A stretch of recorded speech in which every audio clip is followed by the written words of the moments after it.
My husband's family had a Throwback Thursday group chat. Every week, they shared old photos, all featuring his ex. When I asked why, his mom said, "She was just around for so long, it's hard to avoid." I sent a new pic of me and my husband, captioned, "Longer now." I'm a 38-year-old woman from Atlanta, Georgia. My husband, Mark, is 40. We've been together for 8 years, married for 6.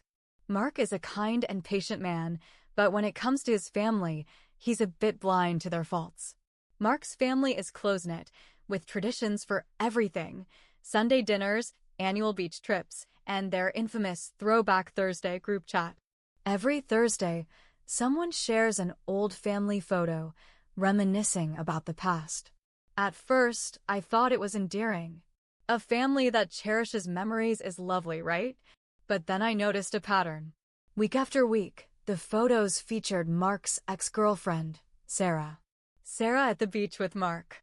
Sarah celebrating Christmas with the family. Sarah blowing out birthday candles, surrounded by Mark's relatives. It felt like she was still part of the family. I tried to brush it off. After all, they dated for 10 years. She was around for a long time. But as the weeks went on, the photos became more frequent, more intimate. One Thursday, Mark's mom posted a photo of Sarah and Mark dancing at a wedding. The caption read, "Such a beautiful couple." I felt a pang in my chest. I decided to address it. "Hey, I've noticed a lot of the Throwback Thursday photos feature Sarah," I mentioned to Mark one evening. He looked up from his book, surprised. "Really?" I hadn't noticed. "Well, I have. It's every week." He shrugged. "I guess she was around a lot. Doesn't it bother you?" He paused. "Not really. They're just old photos." I let it go, but it festered. The next week, another photo. Sarah sitting on Mark's dad's lap, both laughing. I couldn't take it anymore. I replied to the photo in the group chat, "Lovely photo. But maybe it's time for some new memories." Silence. Then, Mark's mom responded, "She was just around for so long, it's hard to avoid." Hard to avoid? I was livid. I decided to take matters into my own hands. I found a recent photo of Mark and me at a charity gala. We looked happy in love. I posted it in the group chat with the caption, "Longer now." Within minutes, the chat exploded. Mark's sister, "Wow, passive-aggressive much?" His mom, "No need to be rude." His aunt, "We all loved Sarah. She was like family." I didn't respond. Mark was furious. "Why would you do that?" he asked. "Because I'm tired of feeling like a guest in my own marriage." He didn't understand. The next few weeks were tense. The group chat continued, but the photos of Sarah stopped. Instead, they started posting photos of Mark as a child, Mark with his siblings, Mark with his parents. It was as if they were erasing me entirely. I felt invisible. One day, I received a private message from Mark's cousin Lisa. "Hey, I just wanted to say I see you. I know it's been tough." "You're not alone." It meant the world to me. I started compiling my own album of memories. Photos of Mark and me traveling, celebrating holidays, just being together. I shared them on my social media with the hashtag #LongerNow. Friends and family started commenting, sharing their own stories of feeling sidelined by in-laws. It became a movement. Mark's family took notice. His mom called me. "I saw your posts," she said. "Yes. I didn't realize how much it was affecting you." "Well, it was. I'm sorry." It wasn't a grand apology, but it was a start. Over time, the Throwback Thursday photos began to include me. Our wedding, our vacations, our life together. It wasn't perfect, but it was progress. Mark and I grew stronger. We communicated more, supported each other, and set boundaries. To anyone out there feeling unseen, unheard, or unappreciated, speak up. Your voice matters. And remember, the past is just that, the past. It's time to make new memories. Longer now. So, things started to look better. Or at least I thought they did. The family toned it down. The group chat turned into more general old photos, childhood birthdays, family vacations without Sarah in them. I even got a few polite comments here and there when I posted something. Mark's mom sent me a photo of me and her at our wedding and captioned it, "Beautiful day." For a moment, I believed maybe they had moved on. But peace didn't last long. A few months later, we were invited to Mark's dad's 70th birthday party. It was a big deal. His whole extended family was coming, and they'd rented a lodge up in the North Georgia mountains. I won't lie, I was nervous. I hadn't seen some of them in over a year, and my mind was still stuck on the group chat drama. We arrived, and it was cold. I remember that clearly. I was already on edge, and the freezing wind didn't help. Inside, people were cheerful, loud, hugging us hello. Mark disappeared into a crowd of uncles and cousins, laughing like nothing had ever happened. I stood near the fireplace, smiling politely, waiting for someone, anyone, to pull me into a conversation. Then I heard it. Guess who showed up last minute? My stomach dropped. It was Mark's cousin, whispering behind me. I turned around slowly, and there she was. Sarah. She walked in like she owned the place, holding a bottle of wine and grinning like this was her homecoming. Mark froze when he saw her. Then his face went blank. He didn't even tell me she might be there. I pulled him aside, voice low. "Why is she here?" "I didn't know," he said. I swear. I had no idea. But he looked pale, like maybe he had known and hoped it wouldn't be a big deal. "She's not even family," I hissed. "She was invited by my mom. I didn't have anything to do with it." I wanted to scream. I wanted to break something. Instead, I just nodded and walked away. For the next hour, I watched Sarah work the room. She hugged Mark's dad, kissed his mom on the cheek, told stories from back in the day. Everyone was eating it up. I went outside for air. Mark followed a few minutes later. "She's staying the night," he said quietly. "What?" "She's sleeping in the cabin next to ours. Mom said there was an extra bed and didn't want it to go to waste." I laughed. It wasn't a happy laugh. "That's cute," I said. "She's got a room, wine, and the spotlight. Anything else your mom wants to hand her? I'll talk to her." "No, don't bother," I said, cutting him off. "She knows exactly what she's doing." That night, after dinner, the family played a slideshow of old photos for Mark's dad. Of course, Sarah popped up in more than a few. People chuckled. One of Mark's uncles nudged him and said, "Good times, huh?" right in front of me. I stood up and walked out. Mark didn't follow this time. The next morning, I woke up early and started packing. Mark tried to stop me. "We can't just leave. Watch me." He begged me to stay. Said it would look bad. Said we should be the bigger people. I stared at him and said, "I'm tired of being the one swallowing my pride so your family can pretend nothing's wrong." He didn't say anything after that. As I dragged my bag through the gravel lot, Sarah stepped out of her cabin, wrapped in a blanket and holding a coffee. She gave me a little wave, like we were old friends. I didn't wave back. Later, I got a text from Mark's mom. "I didn't mean to upset you. Sarah's been part of this family a long time. I can't just erase her." I didn't respond. She didn't get it. This wasn't about erasing anyone. This was about respect. About boundaries. About not constantly being compared to someone who used to be part of this family. When I got home, I turned my phone off. I needed to think. I needed to decide how much more of this I was willing to tolerate. It had been 2 days since I walked out of the birthday weekend. Mark came back that night. I didn't ask him anything. He didn't offer anything either.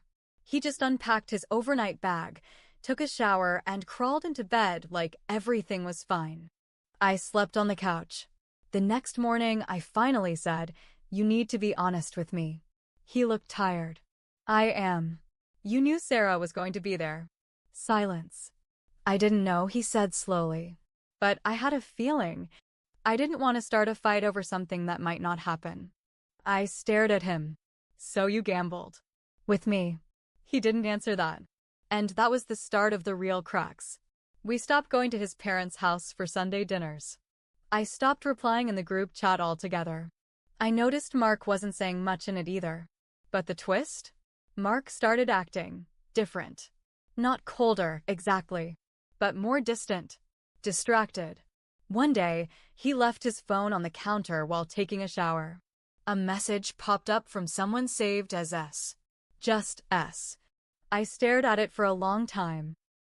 When he came out, I asked straight up, "Are you talking to Sarah?" He froze. Then he said it. Yeah. My stomach dropped. It wasn't like that, he added quickly. She messaged after the party to apologize for causing trouble. We've only talked a few times. But why didn't you tell me? Because I knew how it would look. And because you'd already made it clear you hate her. I couldn't believe what I was hearing. She's your ex. Your long-term ex. Who your family still worships. And she's texting you like your friends. How do you think that makes me feel? He said nothing. I walked out of the house. I drove around for hours. Ended up parked outside a diner, staring at nothing. When I got home, Mark had left for work. I went through his messages. I know. It's not proud. But I was desperate. The texts weren't romantic. Not exactly. But they were too comfortable. Stuff like, "You always made Dad laugh like nobody else. Remember that 4th of July we spent at the lake?" Crazy how things turned out. One message hit me in the gut. Sometimes I wonder if we gave up too easily. That one was from her. He didn't reply to it. Not in the thread I saw. But still, she said it. And he didn't block her. Didn't shut it down. That night, I told him I saw the messages. He didn't even get mad that I looked. He just sat down and rubbed his face. Nothing happened, he said again. I didn't reply to that message. I didn't say anything back because I didn't know how. I believed him. Kind of. But I also saw how he paused.